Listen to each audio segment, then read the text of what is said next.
Hello students, welcome back to Saksham Success Academy. हम लोग class 10 का सेकंड चैप्टर पढ़ रहे हैं जो कि है एसिड, बेस एंड सॉल्ट। इस चैप्टर में एसिड्स और बेस को हम लोगों ने डिटेल में पढ़ लिया है और आज हम लोग बात करेंगे इंडिकेटर्स की कि इंडिकेटर्स क्या होते हैं। ओके, जनरली हम लोगों को पता है कि acids are H positive donor, bases are OH negative donor. ठीक है, acids are sour in taste, bases are bitter in taste. तो ये हम लोग कुछ केमिकल और फिजिकल प्रॉपर्टीज एसिड और बेस की जानते हैं, लेकिन क्या हम कोई एसिड और बेस को जब एक्वस सॉल्यूशन में डिसॉल्व करते हैं तो हमें दिखाई देता है कि वो कौन से आयन रिलीज कर रहा है? नहीं। क्या हम सारे एसिड्स को टेस्ट करके या टच करके उसका टेस्ट पता लगा सकते हैं कि हाँ ये खट्टा है कि तीखा है? नहीं। हाइड्रोक्लोरिक एसिड को अगर टेस्ट करेंगे तो दोबारा टेस्ट करने लायक नहीं बचेंगे। तो इसलिए सब्सटेंस एसिड है या बेस, उसको इंडिकेट करने के लिए we have so much of indicators. हमारे पास क्या है? बहुत सारे इंडिकेटर्स हैं। तो basically indicators are the substance which indicates us that the chemical which we have taken is acid और बेस। सॉल्ट के बारे में नहीं बताता। ओके, सो इंडिकेटर हमको क्या बताता है कि हमारे पास जो केमिकल हमने लिया हुआ है वो केमिकल एसिड है या बेस, ये इंडिकेट करने का काम करता है इंडिकेटर। अब इंडिकेटर हमें इतना बताता है कि ये सब्सटेंस एसिड है या बेस है, कितना एसिडिक है या कितना बेसिक है, मतलब ये ऑर्गेनिक एसिड है, वीक एसिड है या स्ट्रॉन्ग एसिड है या वीक बेस है या स्ट्रॉन्ग बेस है। ये हमें, ये जो नॉर्मल इंडिकेटर्स हम लोग आज की वीडियो में पढ़ने जा रहे हैं ये नहीं बताते। ये बताने का काम हमें एक इंडिकेटर्स के भी राजा करते हैं जिनका नाम यूनिवर्सल इंडिकेटर है, उसके बारे में हम लोग बाद में पढ़ेंगे। So first of all we have to know about what is indicator. Indicators are those substance जो हमें इंडिकेट करके बताते हैं अपने कलर या अपने स्मेल को। बेसिकली ये क्या करते हैं? अपने कलर या अपनी स्मेल को चेंज करके हमें ये बताते हैं कि हमारे पास जो सब्सटेंस है वो एसिड है या फिर बेस है। ओके, सो तीन पार्ट्स में ये, मतलब इंडिकेटर्स जो होते हैं इनके तीन पार्ट्स हैं। तीन तरीके के इंडिकेटर्स जनरली पाए जाते हैं। कौन कौन से? देखिए, फर्स्ट है नेचुरल इंडिकेटर, सेकंड है आर्टिफिशियल या सिंथेटिक इंडिकेटर और थर्ड है olfactory indicator. Natural indicator, artificial indicator, olfactory indicator. इसमें भी ये जो नेचुरल और आर्टिफिशियल इंडिकेटर हैं ये अपने कलर को चेंज करते हैं और ये जो ऑल्फैक्टरी इंडिकेटर है ये अपनी स्मेल को चेंज करता है और ये चेंज करके बताते हैं कि हमारे पास जो केमिकल है वो एसिड है या फिर बेस है। नेचुरल इंडिकेटर्स ऐसे इंडिकेटर्स होते हैं जो जनरली हमें इन्वायरमेंट में नेचुरली मिल जाते हैं, इन्हें आर्टिफिशियली प्रिपेयर नहीं किया जाता। जैसे लिटमस पेपर हो गया, रेड कैबेज का एक्सट्रैक्ट हो गया, ओके, और आप लोगों को पता है टर्मरिक हो गया, नेचुरल इंडिकेटर है। तो ये इंडिकेटर्स जो हैं ये ऐसे इंडिकेटर्स हैं जो इन्वायरमेंट में नेचुरल प्रेजेंट होते हैं, हमें इन्हें क्रिएट करने की आवश्यकता नहीं पड़ती। नेक्स्ट, आर्टिफिशियल इंडिकेटर्स जो होते हैं they are those indicators which we have to prepare in laboratories, जिन्हें लेबोरेटरीज में प्रिपेयर किया जाता है, जो आर्टिफिशियल होते हैं या सिंथेटिक होते हैं। ठीक है, जिन्हें नेचुरल हम नहीं पा सकते हैं, जैसे फिनोफ्थलीन हो गया, मिथाइल ऑरेंज हो गया, ये सब इंडिकेटर्स जो है वो आर्टिफिशियली इन्वायरमेंट में पाए जाते हैं। Third one is olfactory indicators. They are the indicators, olfactory का रिलेशन स्मेल से होता है।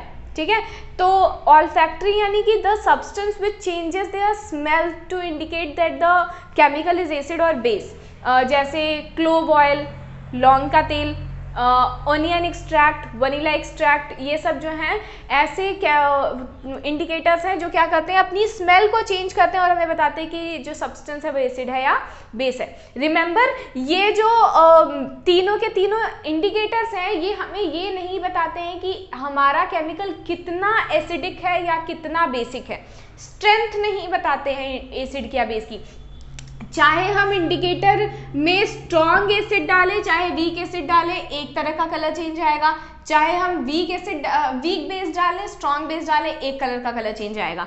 ऑल्फैक्टरी में भी चाहे स्मॉल एसिड को देख लो चाहे वीक एसिड को देख लो, सेम स्मेल में होगा और बेस के टाइम पे भी वो सेम होगा। मतलब ये सिर्फ एसिड और बेस का इंडिकेशन देते हैं, उनकी स्ट्रेंथ का इंडिकेशन नहीं देते। So they are naturally naturally occurred indicators, they are artificially prepared indicators, और they can be both। Basically ज़्यादातर ये नेचुरल ही होते हैं।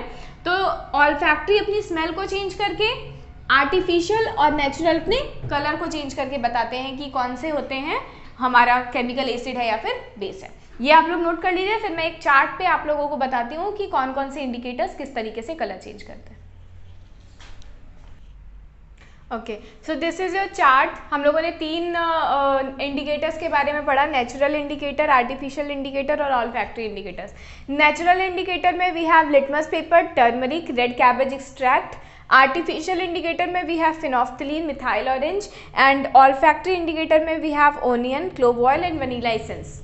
जब हम लिटमस पेपर एसिड को डिटेक्ट करने की, फर्स्ट ऑफ ऑल मैं आप लोगों को एक बात बता दूं, जब भी हम लोग इंडिकेशन का काम करते हैं या जब भी हम लोग एसिड और बेस की प्रॉपर्टीज़ को चेकआउट करते हैं, तो हमें ये चीज़ कंपल्सरी होनी चाहिए कि या तो एसिड, या तो मतलब हमारा वो केमिकल, या फिर हमारा वो सब्सटेंस जो हम इंडिकेट करने के लिए यूज़ कर रहे हैं, कोई ना कोई वेट फॉर्म में ज़रूर होना चाहिए। ड्राई फॉर्म में अगर फॉर एग्जाम्पल हम लोगों ने एसिड भी ड्राई फॉर्म में लिया, लिटमस भी ड्राई फॉर्म में लिया, तो वो आयंस में आयोनाइज नहीं होगा और वो अपना प्रॉपर्टी शो नहीं करेगा। इसलिए we have to take it in aqueous form, तो इसलिए वो अपना प्रॉपर्टी शो करेगा। तो एसिड्स जो होते हैं वो ब्लू लिटमस को रेड में कन्वर्ट करते हैं। मतलब एसिड को अगर हम लोग ब्लू लिटमस पेपर के ऊपर डालते हैं तो वो रेड में कन्वर्ट हो जाता है, और बेसेस में लिटमस पेपर किस में कन्वर्ट हो जाता है, ब्लू में। तो एसिड में रेड कलर का रहता है और बेस में ब्लू कलर का रहता है। टर्मरिक की अगर बात किया जाए तो नेचुरल इंडिकेटर है, आप लोगों ने घर में भी देखा होगा कि अक्सर हमारे खाने वाने का स्टेन कपड़ों पे लग जाता है, तो अगर हम बेस कोई, जैसे साबुन जो होता है वो बेस होता है, सोप आर बेसिस, तो बेस को अगर हम उसको साबुन को उसको रब करते हैं तो वो रेड कलर में कन्वर्ट हो जाता है। ओके, सो टर्मरिक एसिड के इफेक्ट पे कोई चेंज नहीं देता, लेकिन बेस के इफेक्ट पे ये रेड कलर में कन्वर्ट हो जाते हैं। रेड कैबेज एक्सट्रैक्ट, जब एसिड इनके कांटेक्ट में आता है तो ये रेड कलर में ही रहते हैं, और जब बेस इनके कांटेक्ट में आता है तो ये किस कलर में हो जाते हैं, ग्रीन कलर में हो जाते हैं। आर्टिफिशियल इंडिकेटर की बात किया जाए तो फिनोफ्थलीन जो है वो एसिड में कलरलेस रहता है और बेस में पिंक कलर में हो जाता है। मिथाइल ऑरेंज एसिड में रेड कलर का होता है और बेस में ये येलो कलर का हो जाता है। ये तो बात रही जो कलर चेंज करते हैं। अब आते हैं ऑल्फैक्टरी में, जो अपनी स्मेल को चेंज करके हमें बताते हैं। ओनियन, क्लोव ऑयल और वनीला एसेंस, ये तीनों एसिड के कांटेक्ट में आने पे अपनी कैरेक्टरिस्टिक स्मेल में ही रहते हैं, यानी they do not change their smell at all.